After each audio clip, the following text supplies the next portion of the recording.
Saludos amigos, buenas noches, Dios te bendiga. Es un placer para mí encontrarme con ustedes. Mateo 3:2 dice: en aquellos días Juan el Bautista, predicando en el desierto de Judea, decía: arrepentidos porque el reino de los cielos se ha acercado. Y esa es la expresión que vamos a tomar esta noche. El reino de los cielos se ha acercado. También nosotros entonces vemos a Jesús usando la misma expresión, por ejemplo en Mateo capítulo 4, versículo 17, donde dice, desde entonces Jesús comenzó a predicar. Y en su predicación, ¿qué decía? Arrepiéntanse porque el reino de los cielos se ha acercado. Todavía en Mateo capítulo 10, versículo 7, cuando está presentando Jesús hablando sobre cuando vayan a predicar a los discípulos, le está diciendo en el verso 7, en Mateo capítulo 10, versículo 7, cuando vayan, prediquen diciendo, el reino de los cielos se ha acercado. Y yo quiero que nosotros podamos tomar esa expresión y veamos y la comparemos con lo que está sucediendo hoy, porque hoy podemos decir en verdad que el reino de los cielos se ha acercado. ¿Amén? ¿Sí o no? El reino de los cielos se ha acercado. Usted sabe que la palabra de Dios desde el Génesis hasta el Apocalipsis nos está hablando de Jesús, nos está hablando de su ministerio, nos está hablando de su victoria, nos está hablando de la guerra que hay entre el bien y el mal, entre Jesús y Satanás, y cómo Jesús obtiene la victoria final. Eso es el resumen de la palabra de Dios. Y cuando nosotros venimos a ver desde un punto hasta el otro de la Biblia, pues eso es lo que tenemos. Es a Jesús, su victoria sobre nosotros. Para nosotros, su victoria sobre el pecado para nosotros. Miren el primer resumen. El primer resumen dice: la venida del Mesías había sido anunciada primeramente en Judea, en el templo de Jerusalén. El nacimiento del precursor, el nacimiento del precursor había sido predicho a Zacarías mientras oficiaba en el altar. En las colinas de Belén, los ángeles habían proclamado el nacimiento de Jesús. A Jerusalén habían acudido los magos a buscar a Jesús en el templo. Entonces, no solamente tenemos la experiencia del pueblo de Dios, tenemos otra gente que se presentan aquí que conocían acerca del Mesías y vienen buscando al Mesías, y su venida a Jerusalén se convierte en un testimonio, en una predicación, porque oiga, ¿qué le parece si aquel rey, en vez de tener celos, hubiera dicho, espérate, yo necesito saber más, y que hubiera finalmente dicho en su corazón, yo necesito arrepentirme, entregar mi vida al Mesías? Hubiera sido la historia quizás un poquito diferente, pero no fue así. Y sin embargo, nosotros vemos cómo a través de todos estos eventos se había proclamado el nacimiento de Jesús. En el templo, a Simeón y a Ana, ellos habían estado esperando al Jesucristo, al Mesías, y lo pudieron reconocer y pudieron decir, ahora Señor puedes darme descanso porque nuestros ojos han visto al Rey de Reyes. Jerusalén y toda Judea habían escuchado la predicación de Juan el Bautista. Esto no era un asunto que había quedado en el anonimato, era algo que era una información que se había regado. Todo el mundo había oído de alguien que estaba por allá en el Jordán, estaba bautizando y estaba proclamando que vendría el Salvador, que vendría el Mesías, el Cordero de Dios que quita el pecado del mundo.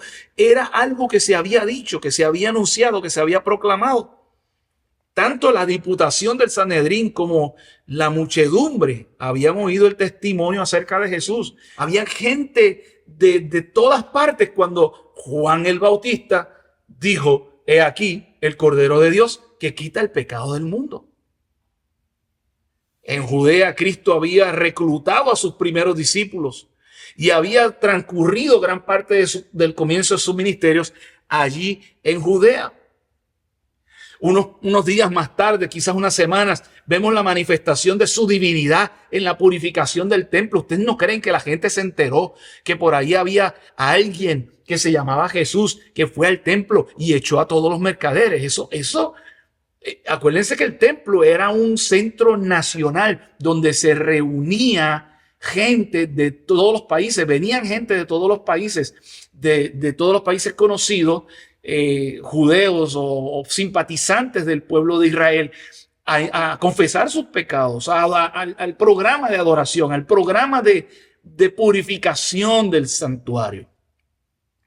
Así que mucha gente escucharon acerca de la purificación del templo en las manos de Jesús, su milagro de sanidad, las lecciones de divinidad, de verdad que procedían de sus labios. Todas estas cosas eran una proclama. Todo esto es un resumen de la proclama de que Jesucristo era el Mesías y que Jesucristo era el Hijo de Dios, que Jesucristo era Dios, que era eterno. Así que no fue silencioso la primera venida de Jesús, no fue para nada silenciosa. Fue un evento que, bueno, y para nosotros, yo he dicho muchas veces, para nosotros es muy sencillo mirar al pueblo de Israel y decir, wow, qué gente tan tonta. ¿Cómo es que vino Jesús y no lo recibieron? Pero a veces yo me pongo a pensar que nosotros hacemos lo mismo. Dios está a nuestra disposición todos los días, no solamente el sábado un ratito. Dios está a nuestra disposición todos los días. Jesús está a nuestra disposición en cada momento de nuestra vida. Y a veces nosotros perdemos la oportunidad de tener ese encuentro, de tener esa intimidad, porque estamos ocupados en otras cosas que, aunque no necesariamente sean malas, ocupan nuestro tiempo, ocupan el espacio de nuestra mente. Y no es porque no se esté diciendo, no es porque no se esté mencionando. Yo creo que hoy más que nunca tenemos la voz de Dios escuchándose en todas partes, a través de la televisión, a través de la internet, a través de una llamada telefónica, a través del Zoom, como tenemos el privilegio de hacer también esta noche. O sea, Dios está hablando. Pero a veces nuestros oídos están pendientes a otras cosas.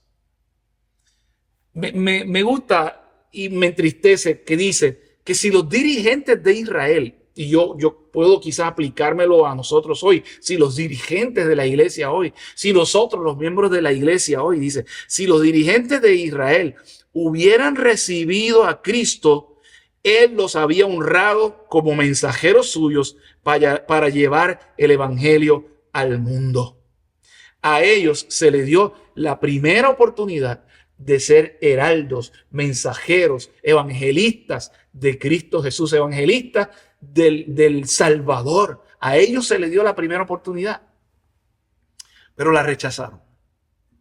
Ocuparon su tiempo para perseguir a los que venían hablando acerca del Mesías. Ocuparon su tiempo para desmentir lo que decía el Mesías, para perseguir a aquellos que insistían en el Mesías y en alguien que sanaba, en alguien que hacía milagros. Ay, ay, ay. Lo cual me hace a mí reflexionar y comparto con ustedes la reflexión. ¿Cómo usamos nuestro tiempo? ¿Cómo usamos nuestro tiempo? Ellos no conocieron, dice la palabra, no conocieron el día de su visitación. Los celos, la desconfianza de los dirigentes se convirtieron en odio. Y el corazón de la gente se apartó de Jesús. Y esto me hace pensar otra vez. Yo quiero, siempre me gusta meditar en esto y aplicarlo a mí. Porque sabes que a veces nuestros celos, y bueno, ¿qué digo celos? No, o sea, ¿será que hay celos buenos? No me contesten, no me contesten. ¿Será que hay celos buenos? Porque de hecho la palabra celo en griego significa quiero. O sea, si yo te digo yo te celo, yo lo que estoy diciendo en griego es yo te quiero. De ahí que entonces podemos decir que hay celos enfermizos. Yo te quiero en una forma enfermiza, quiero acapararte, quiero solo para mí, no quiero que compartas con nadie, te quiero prisionero, prisionera mío. Entonces eso se convierte en un celo enfermizo que no debería existir. Pero la pregunta es, ¿cuál era el celo que tenía esta gente? Ellos tenían celos de que se estaba levantando una persona que estaba siendo más famoso que ellos, que estaba teniendo, que la gente se iba atrás de Jesús y primero atrás de Juan el Bautista y después tras Jesús, y ellos estaban celosos porque ellos querían toda la honra y la gloria para ellos mismos. Y Jesús no buscaba honra y gloria para él mismo, pero hablaba con el poder del cielo y la gente iba a escucharlo. Nosotros tenemos a nuestra disposición todas las herramientas necesarias para tener un encuentro diario con Jesús. Y yo no quiero ser como el pueblo de Israel, que rechazaron a Jesús por causa de los celos y por causa de la desconfianza de los líderes, la desconfianza de aquellos que deben llevar la palabra de Dios.